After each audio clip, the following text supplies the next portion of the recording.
ਇਸ ਤੋਂ ਵੱਡੀ ਜਿਹੜੀ ਆ ਇਲੀਗੈਲਿਟੀ, ਇਸ ਤੋਂ ਵੱਡੀ ਸੰਵਿਧਾਨ ਦੀ ਉਲੰਘਣਾ ਹੋ ਨਹੀਂ ਸਕਦੀ ਜਿਹੜੀ ਬੀਜੇਪੀ ਕਰ ਰਹੀ ਹੈ। ਚੰਨੀ ਸਾਹਿਬ ਕਿਸ ਤਰ੍ਹਾਂ ਬੜੇ ਆਰਾਮ ਨਾਲ ਕਹਿ ਰਹੇ ਨੇ ਕਿ ਇਹਨਾਂ ਨੇ ਉਹ ਮੰਤਰੀ ਨੂੰ ਨਹੀਂ ਕੱਢਿਆ, ਉਹ ਤਾਮਿਲਨਾਡੂ ਵਾਲਿਆਂ ਨੇ ਉਹ ਤੇ ਐਕਸ਼ਨ ਹੀ ਨਹੀਂ ਲਿਆ ਜੀ। ਚੰਨੀ ਸਾਹਿਬ, ਤਾਮਿਲਨਾਡੂ ਚ ਮੁੱਖ ਮੰਤਰੀ ਕੌਣ ਨੇ? ਗਵਰਨਰ ਦੀਆਂ ਡਿਊਟੀਆਂ ਕੀ ਨੇ?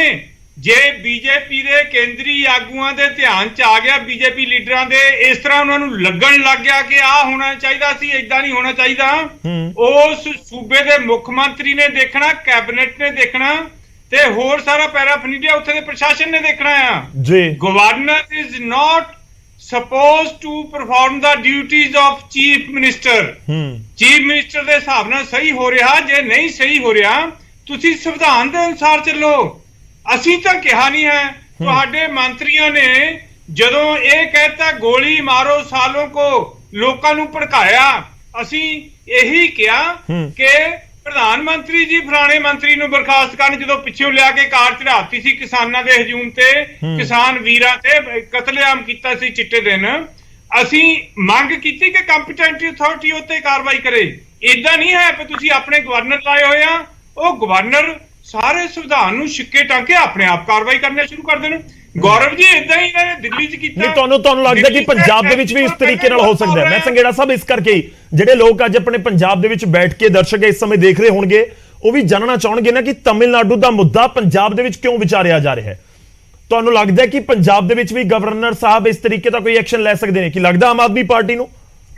ਨਹੀਂ, ਸੇਮ ਐਕਸ਼ਨ ਲੈਣ ਦੀ ਇਹਨਾਂ 'ਚ ਹਿੰਮਤ ਨਹੀਂ ਹੈ, ਕਿਉਂਕਿ ਬਿਲਕੁਲ ਇਹਨਾਂ ਦਾ ਆਧਾਰ ਨਹੀਂ ਹੈ। ਜੇ ਕਰਨਗੇ ਤਾਂ ਮੂੰਹ ਦੀ ਖਾਣਗੇ, ਮੂੰਹ ਦੀ ਖਾਣਗੇ। ਆਈ ਵੁੱਡ ਸੇ ਬਿਲਕੁਲ ਇਲੀਗਲ ਦਿੱਲੀ 'ਚ ਕਰ ਰਿਹਾ, ਉੱਥੇ ਵੀ ਦੇਖੋ ਕੀ ਬਣਦਾ। ਅਸੀਂ ਸੁਪਰੀਮ ਕੋਰਟ ਵੀ ਚਲੇ ਗਏ ਆ, ਪੰਜਾਬ 'ਚ ਹੁਣ ਤੱਕ ਇਲੀਗੈਲਿਟੀ ਜੀ ਕਰਦੇ ਰਹੇ ਗਵਰਨਰ ਸਾਹਿਬ ਜੀ। ਉਹਨਾਂ ਨੂੰ ਮੂੰਹ ਦੀ ਖਾਣੀ ਪਈ ਆ, ਉਹਨਾਂ ਨੂੰ ਲੋਕ ਬੀਜੇਪੀ ਦਾ ਨੁਮਾਇੰਦਾ ਤੇ ਕਹਿ ਰਹੇ ਆ, ਬੀਜੇਪੀ ਦਾ ਜਿਹੜਾ ਆ ਆਗੂ ਕਹਿਣ ਤੱਕ ਲੋਕ ਚਲੇ ਗਏ, ਬੀਜੇਪੀ ਦਾ ਸਪੋਕਸਮੈਨ ਕਹਿਣ ਤੱਕ ਚਲੇ ਗਏ ਆ। ਕਿੱਥੇ ਰਹੀ ਮਰਿਆਦਾ ਗਵਰਨਰ ਦੀ? ਗਵਰਨਰ ਦਾ ਅਹੁਦਾ ਸੰਵਿਧਾਨਿਕ ਹੈ, ਬੜਾ ਮਾਣਯੋਗ ਅਹੁਦਾ ਆ, ਉਹਦੀ ਮਾਣ ਮਰਿਆਦਾ ਕਾਇਮ ਰੱਖਣੀ। ਜਿਹੜੇ ਮਤਲਬ ਆਮ ਆਦਮੀ ਪਾਰਟੀ ਨੂੰ ਲੱਗ ਰਿਹਾ ਕਿ ਹੱਦਾਂ ਟੱਪੀਆਂ ਜਾ ਰਹੀਆਂ ਨੇ। ਠੀਕ ਹੈ ਸੰਘੇੜਾ ਸਾਹਿਬ, ਮੈਂ ਤੁਹਾਡੇ ਕੋਲ ਵਾਪਸ ਆਉਣਾ ਇੱਕ ਵਾਰ। ਦੇਖੋ ਚੰਨੀ ਸਾਹਿਬ, ਗੌਰਵ ਜੀ ਇੱਕ ਲਾਈਨ, ਚੰਨੀ ਸਾਹਿਬ ਕਿੱਦਾਂ ਕਹਿ ਰਹੇ ਨੇ ਕਿ ਆਹ ਸੈਸ਼ਨ ਇਦਾਂ ਕਰ ਲੈਣਗੇ, ਆਹ ਸੈਸ਼ਨ ਉਹ ਕਹਿ ਰਹੇ ਸੰਵਿਧਾਨ ਦੇ ਮੁਤਾਬਿਕ ਹੋ ਰਿਹਾ ਹੈ, ਸੰਵਿਧਾਨ ਦੇ ਮੁਤਾਬਿਕ ਹੋ ਰਿਹਾ ਜੋ ਵੀ ਹੋ ਰਿਹਾ ਹੈ। ਚੰਨੀ ਜੀ ਬਹੁਤ ਛੋਟੀ ਜਿਹੀ ਸਟੇਟਮੈਂਟ ਦੇ ਦਿਓ ਇੱਕ। ਚੰਨੀ ਜੀ, ਮੈਂ ਉਸ ਤੋਂ ਬਾਅਦ ਕਲੇਰ ਸਾਹਿਬ ਔਰ ਕਾਨੂੰਨ ਦਾ ਰੁਖ ਕਰਦਾ। ਇਹ ਕੈਬਨਿਟ ਨੇ ਪੰਜਾਬ ਦੀ ਨੇ ਦੇਖਣਾ ਕਦੋਂ ਸੈਸ਼ਨ ਸੱਦਣਾ, ਕਿਹੜਾ ਸੱਦਣਾ। ਬੀਜੇਪੀ ਦੇ ਨੁਮਾਇੰਦਿਆਂ ਤੋਂ ਪੁੱਛ ਕੇ ਨਹੀਂ ਸੱਦਣਾ। ਠੀਕ ਹੈ ਚੰਨੀ ਜੀ ਛੋਟੀ ਜਿਹੀ ਸਟੇਟਮੈਂਟ ਸਰ। ਢੇੜਾ ਸਾਹਿਬ ਬੜਾ ਧੱਕਾ ਕਰ ਰਿਹਾ ਹੈ। ਦੇਖੋ ਇੱਕ ਗੱਲ ਹੈ ਕਿ ਜਦੋਂ ਸੰਵਿਧਾਨ ਦੇ ਵਿੱਚ ਲਿਖਿਆ ਵੀ ਬਜਟ ਸੈਸ਼ਨ ਹੋਏਗਾ, ਮੌਨਸੂਨ ਸੈਸ਼ਨ ਹੋਏਗਾ, ਵਿੰਟਰ ਸੈਸ਼ਨ ਹੋਏਗਾ, ਫਿਰ ਅਸੀਂ ਕਿਉਂ ਨਹੀਂ ਕਾਲ ਕਰਦੇ? ਪ੍ਰੋਬਲਮ ਕੀ ਹੈ ਕਿ ਗਵਰਨਰ ਨੇ ਤੁਹਾਡੇ ਤੇ ਕੋਈ ਉਹਨੇ ਮਾੜੀ ਗੱਲ ਤਾਂ ਕਰਨੀ ਹੀ ਨਹੀਂ। ਤੁਸੀਂ ਇੱਕ ਸੰਵਿਧਾਨ, ਮੈਂ ਕਹਿੰਦਾ ਕਿ ਅਸੀਂ ਬੀਜੇਪੀ ਪਾਰਟੀ ਇਹ ਹੈਗੀ, ਉਹ ਕਹਿੰਦੀ ਵੀ ਸੰਵਿਧਾਨ ਦੇ ਮੁਤਾਬਕ ਅਸੀਂ ਚੱਲੇ, ਸੰਵਿਧਾਨ ਦੇ ਮੁਤਾਬਕ ਤੁਸੀਂ ਚੱਲੋ। ਤੇ ਜੇ ਕਿਤੇ ਮੰਨ ਲਓ ਹੁਣ ਜੇ ਟੀਐਨ ਦੇ ਤਮਿਲਨਾਡੂ ਦੇ ਗਵਰਨਰ ਨੇ ਕੀਤਾ ਤੇ ਉਹ ਰੱਖ ਲਿਆ ਉਹਨਾਂ ਨੇ ਵੀ ਚਲੋ ਇਹਦੇ ਵਿੱਚ ਵਾਇਲੇਸ਼ਨ ਹੋਏਗੀ। ਪਰ ਮੈਂ ਕਹਿੰਦਾ ਕੋਈ ਪਬਲਿਕ ਮੋਰੈਲਿਟੀ ਹੁੰਦੀ ਹੈ, ਕੋਈ ਪਬਲਿਕ ਦਾ ਕਰੈਕਟਰ ਹੁੰਦਾ ਹੈ, ਕੋਈ ਲੋਕਾਂ ਦੇ ਮੂਹਰੇ ਅਸੀਂ ਮੂੰਹ ਦਿਖਾਣਾ ਹੈ। ਹੁਣ ਦੇਖੋ ਜਿੱਦਾਂ ਦੇ ਇਹਨਾਂ ਨੇ ਐਸਆਈਟੀ ਨਹੀਂ ਬਣਾਈ, ਉਹ ਕਟਾਰੂ ਚੱਕ ਕੇ ਨਹੀਂ ਦਿਖਿਆ। ਮਤਲਬ ਮੈਂ ਕਹਿੰਦਾ ਦੇਖੋ ਠੀਕ ਹੈ, ਜੇ ਚੀਫ ਮਿਨਿਸਟਰ ਨੂੰ ਮਨਜ਼ੂਰ ਹੈ ਤੇ ਕਹਿੰਦਾ ਵੀ ਸਾਡੀ ਸਰਕਾਰ ਤਾਂ ਹੀ ਚੱਲੂਗੀ, ਚਲਾ ਲਓ। ਪਰ ਕੀ ਲੋਕਾਂ ਦੇ ਵਿੱਚ ਤੁਸੀਂ ਜਵਾਬ ਦੇਣੀ ਹੈ? ਜਦੋਂ ਬੱਚਾ ਕਹਿ ਰਿਹਾ ਹੈ ਵੀ ਏਦਾਂ ਦੀ ਜਿਹੜਾ ਸੈਕਸ਼ੂਅਲ ਹੈਰੈਸਮੈਂਟ ਹੋਈ ਆ ਉਹ ਬੱਚੇ ਦੀ, ਤੇ ਤੁਸੀਂ ਆਪਾਂ ਕਹਿੰਦੇ ਅਸੀਂ ਤਾਂ ਮੈਂ ਉਸ ਇਸ਼ੂ ਦੇ ਉੱਤੇ ਆਉਣਾ, ਉਸ ਇਸ਼ੂ ਦੇ ਉੱਤੇ ਆਉਣਾ। ਥੋੜਾ ਜਿਹਾ ਵੇਟ ਕਰੋ ਸਰ, ਆਪਾਂ ਸਾਰੇ ਮਹਿਮਾਨਾਂ ਨੂੰ ਇੱਕ ਵਾਰੀ ਐਡ ਕਰਾਂਗੇ। ਕਾਰਵਾਈ ਹੋ ਰਹੀ ਹੈ ਹੁਣ ਦਿੱਲੀ 'ਚ, ਸੁਪਰੀਮ ਕੋਰਟ ਦੇ ਆਰਡਰ ਵੀ ਮੰਨਣੋਂ ਮੁੱਕਰ ਗਏ ਨੇ। ਇਹ ਸੰਵਿਧਾਨ ਮੈਂ ਆਰਡੀਨੈਂਸ ਵਾਲੇ ਇਸ਼ੂ ਤੇ ਆਉਂਗਾ, ਆਰਡੀਨੈਂਸ ਵਾਲੇ ਇਸ਼ੂ ਤੇ ਆਵਾਂਗਾ ਸਰ। ਮੈਂ ਆਰਡੀਨੈਂਸ ਵਾਲੇ ਇਸ਼ੂ ਤੇ ਆਣਾ, ਥੋੜਾ ਜਿਹਾ ਟਾਈਮ ਦਿਓ, ਇੱਕ ਵਾਰ ਸਾਰਿਆਂ ਨੂੰ ਐਡ ਕਰ ਲਈਏ। ਸੰਘੇੜਾ ਸਾਹਿਬ ਤੁਹਾਡੀ ਗੱਲ ਆ ਗਈ, ਕਲੇਰ ਸਾਹਿਬ ਗੈਰ ਸੰਵਿਧਾਨਿਕ ਨਜ਼ਰ ਆ ਰਿਹਾ ਹੈ ਪੰਜਾਬ, ਦਿੱਲੀ ਤੇ ਤਾਮਿਲਨਾਡੂ। ਤੁਹਾਨੂੰ ਲੱਗਦਾ ਕਿ ਵਾਕਈ ਇਸ ਤਰੀਕੇ ਦੇ ਨਾਲ ਅਕਾਲੀ ਦਲ ਵੀ ਸੋਚਦਾ ਕਿ ਜਿੱਥੇ ਬੀਜੇਪੀ ਦੀ ਸਰਕਾਰ ਬਣ ਗਈ ਉੱਥੇ ਆਲ ਇਜ਼ ਵੈਲ, ਜਿੱਥੇ ਬੀਜੇਪੀ ਦੀ ਸਰਕਾਰ ਨਹੀਂ ਬਣੀ ਤਾਂ ਉੱਥੇ ਕੁਐਸਚਨ ਮਾਰਕ? ਗੌਰਵ ਜੀ, ਸ਼੍ਰੋਮਣੀ ਅਕਾਲੀ ਦਲ ਦਾ ਸਟੈਂਡ ਬਿਲਕੁਲ ਸਪਸ਼ਟ ਹੈ ਕਿ ਜਿਹੜਾ ਸੂਬਾ ਹੈ ਉਹਨੂੰ ਚਲਾਉਣ ਦੇ ਵਿੱਚ ਸੂਬੇ ਦੀ ਸਰਕਾਰ ਪੂਰੇ ਤਰੀਕੇ ਸਮਰੱਥ ਹੁੰਦੀ ਹੈ। ਸੂਬੇ ਦੇ ਸਰਕਾਰ ਦੇ ਕੰਮਕਾਜ ਦੇ ਵਿੱਚ ਗਵਰਨਰ ਸਾਹਿਬ ਨੂੰ ਦਖਲ ਨਹੀਂ ਦੇਣੀ ਚਾਹੀਦੀ। ਔਰ ਜਦੋਂ ਗਵਰਨਰ ਸਾਹਿਬ ਨੇ ਟੀਚਰਾਂ ਦਾ ਵੀ ਸਿੰਗਾਪੁਰ ਵਾਲੀ ਡਿਟੇਲ ਮੰਗੀ ਸੀ ਜਾਂ ਕਿਹਨੇ ਭੇਜਿਆ, ਕਿਵੇਂ ਭੇਜ ਰਹੇ ਹੋ, ਕੀ ਹੈ, ਤਾਂ ਸ਼੍ਰੋਮਣੀ ਅਕਾਲੀ ਦਲ ਨੇ ਉਸ ਸਮੇਂ ਵੀ ਕਿਹਾ ਸੀ ਕਿ ਸੀਐਮ ਦਾ ਪ੍ਰੈਰੋਗੇਟਿਵ ਹੈ, ਸੀਐਮ ਦੇਖਣ ਜੀ। ਪਰ ਸਵਾਲ ਜਿਹੜਾ ਆਮ ਆਦਮੀ ਪਾਰਟੀ ਤੋਂ ਅੱਜ ਪੰਜਾਬ ਦੇ ਲੋਕ ਪੁੱਛਦੇ ਨੇ ਉਹ ਹੈ ਕਿ ਇੱਕ ਫਰਕ ਹੈ, ਇੱਕ ਲਾਈਨ ਖਿੱਚਣੀ ਪੈਂਦੀ ਹੈ। ਉਹ ਹੁੰਦੀ ਹੈ ਕਿ ਇੱਕ ਲੀਗੈਲਿਟੀ ਹੁੰਦੀ ਹੈ, ਇੱਕ ਮੋਰੈਲਿਟੀ ਹੁੰਦੀ ਹੈ। ਸਰਕਾਰ ਜਿਹੜੀ ਹੁੰਦੀ ਹੈ ਚੁਣੀ ਹੋਈ, ਉਹਨੂੰ ਮੋਰੈਲਿਟੀ ਦਾ ਵੀ ਲੀਗੈਲਿਟੀ ਦੇ ਨਾਲ ਬਰਾਬਰ ਧਿਆਨ ਰੱਖਣਾ ਪੈਂਦਾ। ਸਰਕਾਰ ਚੁਣੇ ਹੋਏ ਨੁਮਾਇੰਦਿਆਂ ਦੀ ਹੁੰਦੀ ਹੈ ਤੇ ਚੁਣੇ ਹੋਏ ਨੁਮਾਇੰਦੇ ਲੋਕਾਂ ਦੇ ਰੋਲ ਮਾਡਲ ਹੁੰਦੇ ਨੇ ਤੇ ਉਹਨਾਂ ਦਾ ਸੁਸਾਇਟੀ ਦੇ ਵਿੱਚ ਕੀ ਆਚਰਣ ਹੈ, ਇਹ ਵੀ ਸਰਕਾਰ ਨੂੰ ਧਿਆਨ ਦੇਣਾ ਚਾਹੀਦਾ। ਔਰ ਸੰਘੇੜਾ ਸਾਹਿਬ ਨੂੰ ਸਪਸ਼ਟ ਸਵਾਲ ਹੈ ਕਿ ਇੱਕ ਮੰਤਰੀ ਜਿਹਦੇ ਤੇ ਬਦਫੈਲੀ ਕਰਨ ਦੇ ਇਲਜ਼ਾਮ ਲੱਗੇ ਹੋਣ, ਵੀਡੀਓ ਲੋਕਾਂ ਦੇ ਸਾਹਮਣੇ ਹੋਵੇ, ਉਹਨੂੰ ਕਿਹੜੀ ਮਜਬੂਰੀ ਦੇ ਵਿੱਚ ਸਰਕਾਰ ਨਹੀਂ ਹਟਾਉਣਾ ਚਾਹੁੰਦੀ, ਗਵਰਨਰ ਦੇ ਲਿਖਣ ਦੇ ਬਾਵਜੂਦ ਨਹੀਂ ਹਟਾਉਣਾ ਚਾਹੁੰਦੀ। ਇਹ ਮੋਰੈਲਿਟੀ ਦੇ ਵਿੱਚ ਫਾਲ ਕਰਦਾ ਹੈ। ਇਹ ਸਮਝਾਉਣਾ ਪਊਗਾ ਕਿਉਂਕਿ ਫਿਰ ਤਾਂ ਡਿਕਟੇਟਰਸ਼ਿਪ ਹੋ ਗਈ। ਉਹ ਕਹਿੰਦੇ ਜਾਂਚ ਚੱਲ ਰਹੀ ਹੈ, ਲੋਕ ਭਾਵਨਾ ਦਾ ਧਿਆਨ ਨਹੀਂ ਰੱਖ ਰਹੇ। ਨਹੀਂ ਕਹਿੰਦੇ ਐਸਆਈਟੀ ਬਣ ਗਈ, ਜਾਂਚ ਚੱਲ ਰਹੀ ਹੈ। ਤੁਸੀਂ ਕਟਾਰੂ ਚੱਕ ਜੀ ਦਾ ਜ਼ਿਕਰ ਕਰ ਰਹੇ ਹੋ ਨਾ। ਨਹੀਂ, ਮੈਨੂੰ ਸੰਘੇੜਾ ਸਾਹਿਬ ਇੱਕ ਚੀਜ਼ ਸਮਝਾ ਦੇਣ ਜੀ ਕਿ ਜਿਹੜਾ ਐਸਆਈਟੀ ਦਾ ਮੁਖੀ ਹੈ ਉਹ ਡੀਆਈਜੀ ਰੈਂਕ ਦਾ ਅਧਿਕਾਰੀ ਹੈ। ਡੀਆਈਜੀ ਰੈਂਕ ਦਾ ਅਧਿਕਾਰੀ ਵੱਡਾ ਹੈ ਕਿ ਕੈਬਨਿਟ ਮਿਨਿਸਟਰ ਵੱਡਾ ਹੈ ਕਿ ਉਹਨਾਂ ਦੇ ਉੱਪਰ ਜਿਹੜਾ ਸੰਵਿਧਾਨਿਕ ਅਹੁਦੇ ਤੇ ਗਵਰਨਰ ਬੈਠੇ ਨੇ, ਜਿਨ੍ਹਾਂ ਨੇ ਆਲਰੇਡੀ ਉਹ ਵੀਡੀਓ ਦੀ ਤਸਦੀਕ ਕਰਤੀ ਹੈ, ਉਹ ਵੱਡੇ ਨੇ। ਸੋ ਇਹ ਚੀਜ਼ਾਂ ਆਮ ਆਦਮੀ ਪਾਰਟੀ ਨੂੰ ਸਮਝਣੀਆਂ ਪੈਣਗੀਆਂ। ਨੰਬਰ 1। ਨੰਬਰ 2, ਜਿਹੜੀ ਗੱਲ ਹੁਣੀ ਤੁਹਾਡੇ ਚੈਨਲ ਤੇ ਜੰਜੂਆ ਸਾਹਿਬ ਨੇ ਕਹੀ, ਮੈਂ ਜੰਜੂਆ ਸਾਹਿਬ ਦੇਖੋ ਉਹਨਾਂ ਨੇ ਸਰਵਿਸ ਕੀਤੀ ਹੈ, ਚੀਫ ਸੈਕਟਰੀ ਰਿਟਾਇਰ ਹੋਏ ਨੇ, ਪਰ ਇੱਕ ਚੀਜ਼ ਦੇ ਉੱਤੇ ਉਹ ਵੀ ਅੱਜ ਗਲਤ ਕਹਿ ਕੇ ਗਏ ਨੇ। ਉਹ ਕਹਿੰਦੇ ਜੀ ਸੈਸ਼ਨ ਸੈਨੇਟਾਈਜ਼ ਸੀਗਾ, ਅਸੀਂ ਸੈਸ਼ਨ ਨੂੰ ਦੁਬਾਰਾ ਰੀਕਾਲ ਕਰ ਸਕਦੇ ਸੀ। ਅਗਰ ਕੋਈ ਸੈਸ਼ਨ ਸੈਨੇਟਾਈਜ਼ ਹੋਇਆ ਉਹਦਾ ਮਤਲਬ ਇਹ ਹੈ ਕਿ ਅਗਰ ਉਹ ਰੀਕਾਲ ਹੋਊਗਾ ਤਾਂ ਉਸੇ ਬਿਜ਼ਨਸ ਲਈ ਦੁਬਾਰਾ ਹੋਊਗਾ। ਉਹ ਕਿਹੜਾ ਬਿਜ਼ਨਸ ਸੀ? ਉਹ ਸੀ ਜਿਹੜਾ ਤੁਹਾਡਾ ਬਜਟ ਸੈਸ਼ਨ ਸੀ। ਇਹ ਜਿਹੜਾ ਸੈਸ਼ਨ ਦੁਬਾਰਾ ਰੀਕਾਲ ਕੀਤਾ ਹੈ, ਜਿਹਨੂੰ ਇਹ ਕਹਿੰਦੇ ਸੈਨੇਟਾਈਜ਼ ਸੈਸ਼ਨ ਨੂੰ ਰੀਕਾਲ ਕੀਤਾ ਹੈ, ਇਹਦੇ ਚ ਬਜਟ ਦੀ ਤਾਂ ਕੋਈ ਗੱਲ ਨਹੀਂ ਹੋਈ। ਮਤਲਬ ਤੁਹਾਨੂੰ ਲੱਗ ਰਿਹਾ ਕਿ ਏਜੰਡਾ ਫਰੈਸ਼ ਸੀ? ਬਿਲਕੁਲ ਨਵਾਂ ਏਜੰਡਾ ਬਿਲਕੁਲ ਫਰੈਸ਼ ਸੀ, ਇਹਨਾਂ ਦੇ ਇਖਤਿਆਰ ਖੇਤਰ ਚ ਨਹੀਂ ਸੀ। ਪੰਜਾਬ ਦੀ ਵਿਧਾਨ ਸਭਾ ਨੇ ਚੱਕਿਆ, ਇੱਕ ਸੈਂਟਰਲ ਐਕਟ ਅਮੈਂਡ ਕਰਤਾ। ਸਿਰਫ ਕਿਉਂ? ਕਿਉਂਕਿ ਕੇਜਰੀਵਾਲ ਦਾ ਏਜੰਡਾ ਸੀ ਗੁਰਬਾਣੀ ਤੇ ਹਮਲਾ ਕਰਨਾ ਸੀ, ਲੋਕਾਂ ਨੂੰ ਝੂਠ ਬੋਲਣਾ ਸੀ। ਸੈਸ਼ਨ ਦੇ ਦੌਰਾਨ ਸਿਰਫ ਵਿਰੋਧੀਆਂ ਦੀ ਕਿਰਦਾਰਕੁਸ਼ੀ ਤੋਂ ਬਿਨਾਂ ਹੋਰ ਕੁਝ ਨਹੀਂ ਕੀਤਾ। ਉਹ ਕਰਕੇ ਲੋਕਾਂ ਦਾ ਪੈਸਾ, ਸਮਾਂ, ਦੋਨੇ ਚੀਜ਼ਾਂ ਬਰਬਾਦ ਹੋਈਆਂ। ਠੀਕ ਹੈ। ਔਰ ਆਮ ਆਦਮੀ ਪਾਰਟੀ ਪੰਜਾਬ ਦੇ ਲੋਕਾਂ ਨੂੰ ਇਹ ਕਿਉਂ ਬਿਹੇਵ ਕਰਦੀ ਹੈ, ਔਰ ਖਾਸ ਕਰਕੇ ਇੰਡੀਆ 'ਚ ਦੇਖੋ, ਇਹ ਪਤਾ ਕੀ ਕਹਿਣਾ ਚਾਹੁੰਦੇ ਆ ਗੌਰਵ ਜੀ? ਇਹ ਕਹਿੰਦੇ ਨੇ ਕਿ ਜੀ ਅਰਵਿੰਦ ਕੇਜਰੀਵਾਲ ਸਾਹਿਬ ਇੱਕ ਟਰੈਵਲ ਕਰਦੇ ਕਰਦੇ ਆਏ ਕੋਈ ਜਹਾਜ਼ ਦੇ ਵਿੱਚ, ਉਹਨਾਂ ਨੇ ਇੱਕ ਟਾਪੂ ਦੇ ਤੌਰ ਤੇ ਭਾਰਤ ਲੱਭ ਲਿਆ। ਇਹ ਤੋਂ ਪਹਿਲਾਂ ਤਾਂ ਭਾਰਤ ਹੈ ਨਹੀਂ ਸੀ, ਇਹ ਤੋਂ ਪਹਿਲਾਂ ਤਾਂ ਉਰੇ ਕੋਈ ਸਿਸਟਮ ਹੀ ਨਹੀਂ ਸੀ। ਪਿਛਲੇ ਇੰਨੇ ਸਾਲਾਂ ਤੋਂ ਤਾਂ ਭਾਰਤ, ਮੈਂ ਕਹਿੰਦਾ, ਪਾਣੀ ਦੇ ਨੀਚੇ ਸੀ। ਇਹਨਾਂ ਨੇ ਪਾਣੀ ਦੇ ਵਿੱਚੋਂ ਕੱਢ ਕੇ ਅੱਜ ਦਿਖਾਇਆ। ਦੇਖੋ ਸਿਸਟਮ ਬਕਾਇਦਾ ਚੱਲ ਰਹੇ ਨੇ।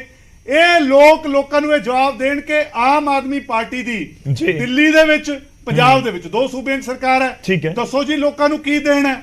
ਦਿੱਲੀ ਦੇ ਵਿੱਚ ਇਹੀ ਡਰਾਮਾ ਪੋਲਿਟਿਕਸ ਚੱਲਦੀ ਰਹੀ। ਠੀਕ ਹੈ, ਉੱਥੇ ਡਿਵੈਲਪਮੈਂਟ ਕੇਂਦਰ ਨੇ ਕਰਤੀ, ਉੱਥੇ ਇਹਨਾਂ ਦੀ ਡਰਾਮਾ ਚੱਲ ਗਿਆ। ਪੰਜਾਬ ਦੇ ਵਿੱਚ ਮੈਂ ਸੰਘੇੜਾ ਸਾਹਿਬ ਨੂੰ ਤਾਂ ਪੁੱਛਣਾ ਚਾਹੁੰਦਾ, ਕਿਹੜਾ ਵੱਡਾ ਹਸਪਤਾਲ ਬਣ ਗਿਆ ਜੀ? ਕਿਹੜਾ ਵੱਡਾ ਸਕੂਲ ਬਣ ਗਿਆ? ਜਵਾਬ ਲੈਣੇ ਆ ਸਰ, ਜਵਾਬ ਲੈਣੇ। ਫਿਰ ਸਕੀਮਾਂ ਬੰਦ ਪਈਆਂ, ਗਰੀਬਾਂ ਦੇ ਨੀਲੇ ਕਾਰਡ ਤੁਸੀਂ ਕੱਟਤੇ, ਦਿੱਤਾ ਕੀ ਤੁਸੀਂ ਲੋਕਾਂ ਨੂੰ? ਕਟਾਰੂ ਚੱਕ ਵਰਗੇ ਮੰਤਰੀ। ਠੀਕ ਹੈ, ਚਲੋ ਜਵਾਬ ਲੈਣੇ ਆਪਾਂ, ਜਵਾਬ ਲੈਣੇ ਇੱਕ ਵਾਰੀ। ਤੁਹਾਡੇ ਐਮਐਲਏ ਲੋਕਾਂ ਨੂੰ 376 ਦੇ ਝੂਠੇ ਕੇਸਾਂ 'ਚ ਫਸਾ ਕੇ ਲੁੱਟ ਰਹੇ ਨੇ। ਪੰਜਾਬ ਨੂੰ ਦੇਣ ਤਾਂ ਦੱਸੋ ਕੀ ਹੈ? ਠੀਕ ਹੈ, ਜਵਾਬ ਲੈਣੇ। ਇੱਕ ਵਾਰੀ ਕਾਲੋ ਸਾਹਿਬ ਦਾ ਰੁਖ ਕਰ ਲਵਾਂ, ਇੱਕ ਵਾਰੀ ਕਾਲੋ ਸਾਹਿਬ ਦਾ ਰੁਖ ਕਰ ਲਵਾਂ। ਸਾਡੇ ਨਾਲ ਕਾਂਗਰਸ ਤੋਂ ਜੁੜੇ ਹੋਏ ਨੇ, ਕਾਫੀ ਦੇਰ ਦੇ ਇੰਤਜ਼ਾਰ ਕਰ ਰਹੇ ਨੇ। ਕਾਲੋ ਸਾਹਿਬ, ਮੈਂ ਅਗਲੇ ਸਟੈਪ ਦੇ ਉੱਤੇ ਜਾਣਾ ਕਿਉਂਕਿ ਕਾਂਗਰਸ ਵੀ ਵਿਰੋਧ ਕਰ ਰਹੀ ਹੈ ਕਿ ਦੇਖੋ, ਅਸੀਂ ਮਨੀਸ਼ ਤਿਵਾੜੀ ਦਾ ਬਿਆਨ ਸੁਣਵਾਇਆ, ਉਹ ਕਹਿ ਰਹੇ ਕਿ ਫੌਰੀ ਤੌਰ ਦੇ ਉੱਤੇ ਹਟਾ ਦੇਣਾ ਚਾਹੀਦਾ ਜਿਸ ਤਰੀਕੇ ਦਾ ਡਿਸੀਜਨ ਲਿਆ ਗਿਆ ਗਵਰਨਰ ਸਾਹਿਬ ਦੇ ਵੱਲੋਂ ਤਮਿਲਨਾਡੂ ਦੇ ਵਿੱਚ। ਹੁਣ ਪੁਆਇੰਟ ਇਹ ਹੈ ਕਿ ਆਰਡੀਨੈਂਸ ਦੇ ਉੱਤੇ ਤੁਹਾਡਾ ਸਾਥ ਆਮ ਆਦਮੀ ਪਾਰਟੀ ਨੂੰ ਮਿਲੇਗਾ ਨਹੀਂ ਮਿਲੇਗਾ, ਸਟੈਂਡ ਕਲੀਅਰ ਨਹੀਂ। ਇਸ ਵਿਚਾਲੇ ਆਮ ਆਦਮੀ ਪਾਰਟੀ ਚਲੀ ਗਈ ਹੈ ਸੁਪਰੀਮ ਕੋਰਟ। 12-13 ਤਰੀਕ ਨੂੰ ਇੱਕ ਮੀਟਿੰਗ ਹੋਣੀ ਹੈ ਬੈਂਗਲੁਰੂ ਦੇ ਵਿੱਚ, ਜਿਸ 'ਚ ਕਾਂਗਰਸ ਵੀ ਹੋਏਗੀ, ਆਮ ਆਦਮੀ ਪਾਰਟੀ ਵੀ ਹੋਏਗੀ। ਹੁਣ ਕਿਸ ਨਜ਼ਰ ਦੇ ਨਾਲ ਤੁਸੀਂ ਦੇਖ ਰਹੇ ਹੋ? ਇੱਕ ਪਾਸੇ ਤੁਸੀਂ ਕਹਿ ਰਹੇ ਹੋ ਕਿ ਗਵਰਨਰ ਜੋ ਕਰ ਰਹੇ ਨੇ ਉਹ ਠੀਕ ਨਹੀਂ, ਦੂਜੇ ਪਾਸੇ ਆਰਡੀਨੈਂਸ ਦੇ ਉੱਤੇ ਆਮ ਆਦਮੀ ਪਾਰਟੀ ਕਹਿ ਰਹੀ ਹੈ ਕਿ ਤੁਸੀਂ ਆਪਣੇ ਪੱਤੇ ਖੋਲ ਹੀ ਨਹੀਂ ਰਹੇ।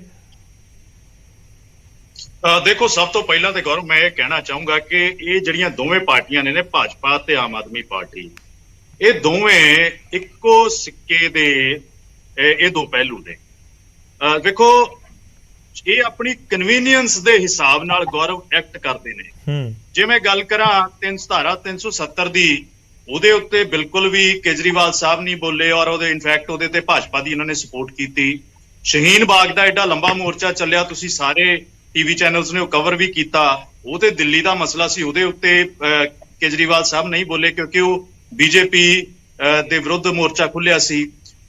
ਜਿਹੜਾ ਯੂਨੀਫਾਰਮ ਸਿਵਲ ਕੋਡ, ਜਿਹੜਾ ਜਦੋਂ ਉਹਦੀ ਗੱਲ ਹੋਈ ਤੇ ਉਹਦੇ ਸਮਰਥਨ ਦੇ ਵਿੱਚ ਨਿੱਤਰ ਕੇ ਆਈ ਆਮ ਆਦਮੀ ਪਾਰਟੀ। ਦੇਖੋ, ਹੁਣ ਸਮਝਣ ਦੀ ਲੋੜ ਕੀ ਹੈ? ਸਮਝਣ ਦੀ ਲੋੜ ਕੀ ਹੈ ਕਿ ਪੋਲਿਟਿਕਸ ਆਫ ਕਨਵੀਨੀਅੰਸ ਕਰਦੇ ਨੇ ਆਪਣੇ ਇਸ਼ਾਰਿਆਂ ਦੇ ਉੱਤੇ। ਕੇਂਦਰ ਸਰਕਾਰ ਦੇ ਇਸ਼ਾਰਿਆਂ ਦੇ ਉੱਤੇ ਐਕਟ ਕਰਦੀ ਹੈ ਆਮ ਆਦਮੀ ਪਾਰਟੀ।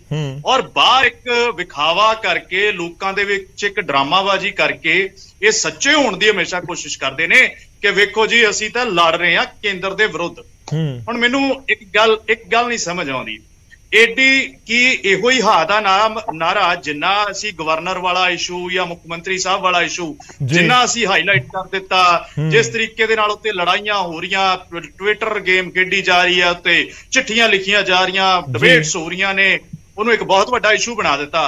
ਕਿ ਇੰਨੀ ਸੰਜੀਦਗੀ ਦੇ ਨਾਲ ਅਸੀਂ RDF ਦੀ ਗੱਲ ਕੀਤੀ, ਕਿ ਇੰਨੀ ਸੰਜੀਦਗੀ ਨਾਲ ਅਸੀਂ ਜਿਹੜੀ ਭਾਖੜਾ ਮੈਨੇਜਮੈਂਟ ਬੋਰਡ ਦੇ ਉੱਤੇ ਜਦੋਂ ਜਿਹੜਾ ਉਹਦੇ ਵਿੱਚ ਜਿਹੜਾ ਦਖਲ ਕੀਤਾ ਕੇਂਦਰ ਨੇ, ਕੀ ਅਸੀਂ ਉਹਦੀ ਲੜਾਈ ਲੜੀ?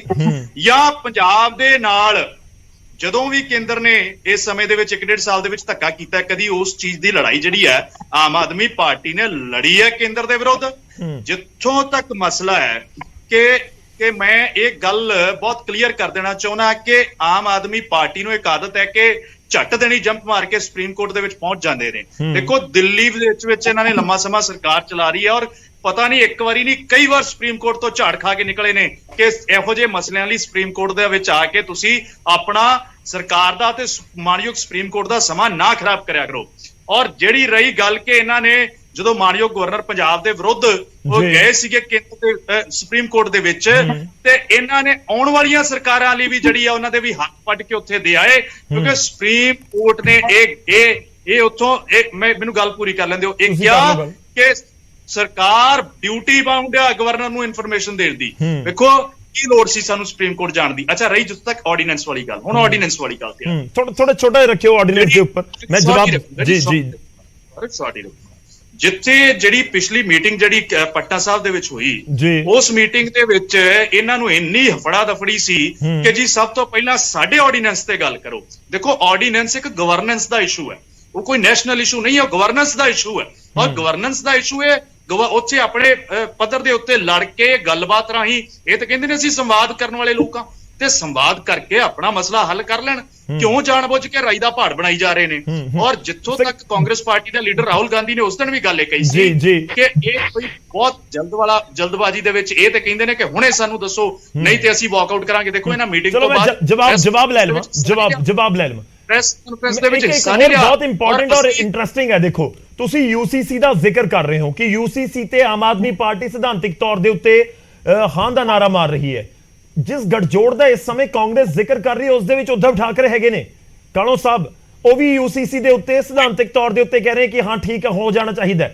ਅਲੱਗ-ਅਲੱਗ ਪਾਰਟੀਆਂ ਦਾ ਅਲੱਗ-ਅਲੱਗ ਸਟੈਂਡ ਇਸ ਸਮੇਂ ਨਜ਼ਰ ਆ ਰਿਹਾ। ਆਪਾਂ ਉਸ ਇਸ਼ੂ ਦੇ ਉੱਤੇ ਨਾ ਜਾਈਏ ਕਿਉਂਕਿ UCC ਦੇ ਕਿਸੇ ਹੋਰ ਦਿਨ ਗੱਲਬਾਤ ਕਰ ਲਾਂਗੇ। ਅੱਜ ਆਪਾਂ ਗਵਰਨਰ ਵਾਲੇ ਇਸ਼ੂ ਦੇ ਉੱਤੇ ਰਹੀਏ ਔਰ ਆਰਡੀਨੈਂਸ ਵਾਲੇ ਇਸ਼ੂ ਦੇ ਉੱਤੇ।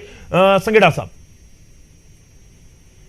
ਦੇਖੋ ਜੀ ਜਿਹੜੇ ਕਾਂਗਰਸ ਵਾਲੇ ਆ ਨਾ ਜੀ, ਇਹ ਇੱਕ ਸਿੱਕੇ ਦੇ ਦੋ ਪਹਿਲੂ ਐਵੇਂ ਇਦਾਂ ਦੀਆਂ ਗੱਲਾਂ ਕਰਕੇ ਨਾ ਟਾਈਮ ਖਰਾਬ ਕਰ ਰਿਹਾ। ਇਹਨਾਂ ਦੇ ਇੱਕੋ ਹੀ ਸਿੱਕੇ ਦੇ ਉੱਪਰ ਇੱਕ ਦੋਨੀ ਪਾਸੇ ਦੋ ਫੋਟੋਆਂ ਆ।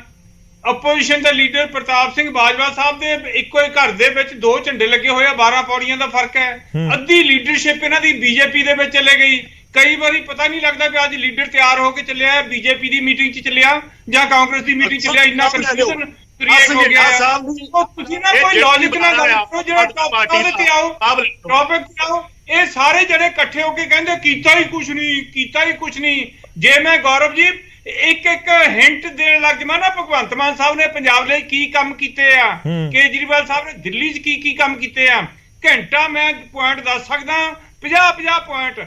ਇੰਨੇ ਬੱਚਿਆਂ ਨੂੰ ਨੌਕਰੀਆਂ ਦਿੱਤੀਆਂ, ਬਿਜਲੀ ਫ੍ਰੀ ਕਰਤੀ ਸਾਰੇ ਪੰਜਾਬੀ। ਠੀਕ ਹੈ, ਚਲੋ ਆਪਾਂ ਇਸ਼ੂ ਦੇ ਉੱਤੇ ਰਹੀਏ ਸਰ, ਇਸ਼ੂ ਦੇ ਉੱਤੇ ਰਹੀਏ। ਇੱਕ ਪੈਨਸ਼ਨ ਇੱਕ ਕਰਤੀ, ਇਹ ਟੱਪ ਕੇ ਨਾ ਬੋਲਣ ਨਾ, ਫਿਰ ਬਹੁਤ ਕੁਝ ਕੀਤਾ ਪੰਜਾਬ 'ਚ। ਇੱਕ ਵੱਡਿਓ ਕਰਪਸ਼ਨ ਕਰਨ ਲਈ ਤਕੜੇ ਤੋਂ ਤਕੜੇ ਬੰਦਿਆਂ ਨੂੰ ਹੱਥ ਪਾਇਆ ਹੈ ਜੀ। ਗੈਂਗਸਟਰਵਾਦ ਖਤਮ ਕਰ ਲਈ, ਆਰ-ਪਾਰ ਦੀ ਲੜਾਈ ਆ। ਡਰੱਗ ਮੀਨਸ ਖਤਮ ਕਰ ਲਈ, ਆਰ-ਪਾਰ ਦੀ ਲੜਾਈ ਆ। ਠੀਕ ਹੈ, ਟੌਪਿਕ ਤੇ ਰਹੀਏ ਸੰਘੇੜਾ ਸਾਹਿਬ, ਰਿਕੁਐਸਟਡ ਟੌਪਿਕ ਦੇ ਉੱਤੇ ਰਹੀਏ। ਤੁਸੀਂ ਆਪਣੀ ਗੱਲ ਰੱਖ ਲਈ, ਮੈਨੂੰ ਲੱਗ ਰਿਹਾ ਕਿ ਜਿਹੜੇ ਕਲੇਰ ਜੀ ਨੇ ਮੁੱਦਾ ਚੁੱਕਿਆ ਸੀ ਸ਼ਾਇਦ ਉਹਨਾਂ ਤੱਕ ਜਵਾਬ ਪਹੁੰਚ ਗਿਆ, ਉਹ ਰਿਐਕਟ ਕਰਨਗੇ। ਮੈਂ ਟੌਪਿਕ ਦੇ ਉੱਤੇ ਰਹਿਣ ਦੀ ਰਿਕੁਐਸਟ ਕਰ ਰਿਹਾ। ਦੇਖੋ ਤੁਹਾਡੇ ਵਿਰੋਧੀ, ਕਿਉਂਕਿ ਗਵਰਨਰ ਔਰ CM ਦੇ ਵਿਚਾਲੇ ਤਕਰਾਰ ਦੇ ਉੱਤੇ ਪਹਿਲਾਂ ਵੀ ਚਰਚਾ ਹੋਈ ਹੈ ਸੰਘੇੜਾ ਸਾਹਿਬ, ਤੁਹਾਡੇ ਉੱਤੇ ਐਲੀਗੇਸ਼ਨਸ ਲੱਗਦੇ ਨੇ ਕਿ ਤੁਸੀਂ ਇਹ ਪੂਰਾ ਇੱਕ ਜਿਹੜਾ ਵਿਵਾਦ ਖੜਾ ਕਰ ਲਿਆ ਔਰ ਉਹ ਵਿਵਾਦ ਜਾਂ ਉਹ ਮੁੱਦਿਆਂ ਨੂੰ ਉਸ ਤਰੀਕੇ ਨਾਲ ਨਹੀਂ ਚੁੱਕਿਆ ਜਿਵੇਂ CM ਤੇ ਗਵਰਨਰ ਵਾਲੇ ਇਸ਼ੂ ਨੂੰ ਚੁੱਕ ਲਿਆ, ਜਿਹੜੇ ਪੰਜਾਬ ਦੇ ਨਾਲ ਜੁੜੇ ਸੀ, RDF ਦਾ ਮੁੱਦਾ ਜੁੜਿਆ ਸੀ ਜਾਂ ਹੋਰ ਇਸ਼ੂ ਸੀ। ਗੱਲ ਉਹੀ ਹੈ ਕਿ ਆਪਾਂ ਬਿਲਕੁਲ ਲੋਕਾਂ ਦੀ ਗੱਲ ਕਰੀਏ ਨਾ, ਕਿ ਜਿਹੜੇ ਆਪਾਂ ਨੂੰ ਸੁਣ ਰਹੇ ਨੇ ਬੈਠ ਕੇ ਉਹਨਾਂ ਤੱਕ ਗੱਲ ਪਹੁੰਚੇ। ਪੋਲੀਟੀਕਲ ਇਲਜ਼ਾਮ ਤਰਾਸ਼ੀਆਂ ਤੋਂ ਅੱਗੇ ਵਧਣਾ ਹੋਏ। ਹਾਂ, ਉਹ ਇਸ਼ੂ ਬਹੁਤ ਵੱਡਾ ਗੌਰਵ ਜੀ, ਜਿੱਦਾਂ ਕਾਲੋ ਸਾਹਿਬ ਨੇ ਗੱਲ ਕਹੀ ਹੈ ਕਿ ਉਹ ਕੋਈ ਨੈਸ਼ਨਲ ਇਸ਼ੂ ਥੋੜੀ ਹੈ। ਸੁਪਰੀਮ ਕੋਰਟ ਦੀ ਜਿਹੜੀ ਸਥਿਤੀ ਬਾਹਰ ਰੱਖਣੀ, ਸੰਵਿਧਾਨ ਦਾ ਮੁੱਦਾ ਜਿੱਥੇ ਹੋਵੇ, ਉਹ ਨੈਸ਼ਨਲ ਇਸ਼ੂ ਹੈ। ਭਾਰਤੀ ਜਨਤਾ ਪਾਰਟੀ ਦਿੱਲੀ ਦੇ ਵਿੱਚ ਸੁਪਰੀਮ ਕੋਰਟ ਦੇ ਹੁਕਮਾਂ ਨੂੰ ਤਾਰਪੀਡੋ ਕਰਨ ਲਈ ਉਹਨਾਂ ਨੇ ਸੰਸ਼ੋਧਨ ਕੀਤਾ ਆ। ਆਰਡੀਨੈਂਸ ਜਿਹੜਾ ਹੁੰਦਾ ਆ ਹੰਗਾਮੀ ਹਾਲਾਤਾਂ 'ਚ ਕੀਤਾ ਜਾਂਦਾ, ਜਦੋਂ ਉਹ ਜਿਹੜੀ ਆ ਉਹ ਤੋਂ ਬਿਨਾਂ ਸਰਦਾ ਨਾ ਹੋਵੇ ਤੇ ਬਹੁਤ ਇਰਰਿਪੇਅਰੇਬਲ ਲਾਸ ਹੋ ਜਾਣਾ ਹੋਵੇ। ਇਹਨਾਂ ਨੇ 7 ਦਿਨਾਂ ਦੇ ਵਿੱਚ ਆਰਡੀਨੈਂਸ ਲੈ ਕੇ ਆਂਦਾ ਸੁਪਰੀਮ ਕੋਰਟ ਦੇ ਫੈਸਲੇ ਨੂੰ ਨਲ ਐਂਡ ਵਾਇਡ ਕਰਨ ਲਈ। ਮੈਂ ਸਰਕਾਰੀ ਜੌਬ ਤੇ ਕਿਉਂ ਤੁਸੀਂ ਸੰਘੇੜਾ ਸਾਹਿਬ ਜੇ ਨਹੀਂ ਸੰਘੇੜਾ ਸਾਹਿਬ ਜੇ ਤੁਹਾਨੂੰ ਲੱਗ ਰਿਹਾ ਹੈ ਕਿ ਬੀਜੇਪੀ ਇਹ ਆਰਡੀਨੈਂਸ ਗਲਤ ਲੈ ਕੇ ਆਈ ਹੈ, ਤੁਹਾਨੂੰ ਕੀ ਲੱਗਦਾ ਹੈ ਕਾਂਗਰਸ ਦਾ ਸਾਥ ਕਿਉਂ ਨਹੀਂ ਮਿਲ ਰਿਹਾ? ਹੁਣ ਤੱਕ ਕਾਂਗਰਸ ਨੇ ਪੱਤੇ ਨਹੀਂ ਖੋਲੇ ਕਿ ਉਹ ਵਿਰੋਧ ਕਰੇਗੀ ਨਹੀਂ ਕਰੇਗੀ ਆਰਡੀਨੈਂਸ ਦਾ। ਮੈਂ ਉਹੀ ਦੱਸਦਾ ਨਾ ਜੀ, ਕਾਂਗਰਸ ਤੇ ਗੌਰਵ ਜੀ ਕਾਂਗਰਸ ਬੜੀ ਕਨਫਿਊਜ਼ਡ ਆ। ਤੁਹਾਨੂੰ ਦੱਸਿਆ ਨਾ, ਅੱਧੇ ਬੀਜੇਪੀ ਚਲੇ ਗਏ ਆ, ਅੱਧੇ ਇਹ ਇੱਕ ਦੂਜੇ ਦੇ ਵਿੱਚ ਵੱਜਦੇ ਫਿਰਦੇ ਆ। ਇਹਨਾਂ ਨੂੰ ਪਤਾ ਹੀ ਨਹੀਂ ਲੱਗ ਰਿਹਾ, ਕਦੇ ਕੁਝ ਕਹਿ ਦਿੰਦੇ ਆ, ਕਦੇ ਕੁਝ ਕਹਿ ਦਿੰਦੇ ਆ। ਜਿਹੜਾ ਇਹਨਾਂ ਨੂੰ ਆਪਣੀ ਹੋਣ ਦੀ ਲੜਾਈ ਤਾਂ ਹੈਗੀ ਆ। ਬੀਜੇਪੀ ਰਾਸ਼ਟਰ ਪੱਧਰ ਤੇ ਵੀ ਇਹਨਾਂ ਦੇ 80-90 ਲੀਡਰ, ਵੱਡੇ ਲੀਡਰ ਬੀਜੇਪੀ ਸ਼ਾਮਲ ਹੋ ਚੁੱਕੇ ਆ, ਚਾਹੇ ਡਰ ਕੇ ਜਾਂ ਕਿਸੇ ਹੋਰ ਕਾਰਨ ਕਰਕੇ। ਠੀਕ ਹੈ, ਚਲੋ ਜਵਾਬ ਲੈ ਲਓ ਜੀ।